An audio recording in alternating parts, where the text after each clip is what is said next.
Group Emily's List, which fights for Democratic women in politics, is now setting its sights on Republican governors. So, of course, that includes Charlie Baker and Chris Sununu. But as WBZ political analyst John Keller shows us, what's a bit surprising is the reason why Baker and Sununu are being targeted.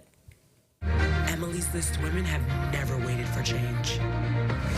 We ignite change. For decades, the Emily's List PAC has raised millions to support female Democratic candidates who back abortion rights. And they're gearing up for next year's elections by targeting Republicans deemed insufficiently pro-choice, including Charlie Baker of Massachusetts and Chris Sununu of New Hampshire. Their records are not good for women, not good for families, and we're going to be calling them out on it every day. But their critique doesn't stop there. According to a statement issued today by Kane, quote, each and every one of these 9 Republican governors have failed to perform what should be their primary duty in office, to use their offices to improve the lives of families across their states. When faced with an unprecedented public health crisis, they prioritized politics over people and took cues from a willfully ignorant former president rather than informed experts, end quote.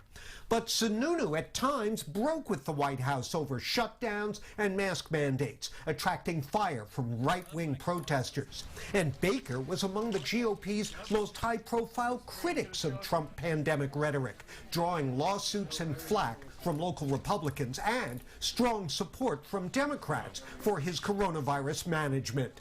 In what way did Charlie Baker toe the Trump White House line on the pandemic? You know, for us, what we're seeing there is that Governor Baker failed for weeks to stand up a statewide vaccination program. He could have been a leader on that. So it's interesting, John, because as you mentioned, Governor Baker has really distanced himself from President Trump in the past. Do you think this line of attack against Baker can be effective? Well, that Charlie Baker was Donald Trump's puppet when it came to coronavirus policy, no, that's so far removed from reality that even the woman from Emily's List didn't really defend it, as you just saw. But look, we're not out of the woods yet. If, heaven forbid, things should go south with the virus around here, Baker will be blamed. And more to the point, Paula, I think this is a good example of the kind of political climate we live in these days. Look at Joe Biden, a decades-long moderate capitalist who Republicans try to cast as a radical socialist. And you know what? To some extent, that is believed by many voters. So it just goes to show these days you throw everything you can against the wall and see which of it sticks. That's the way politics is played these days. John Keller, thanks so much.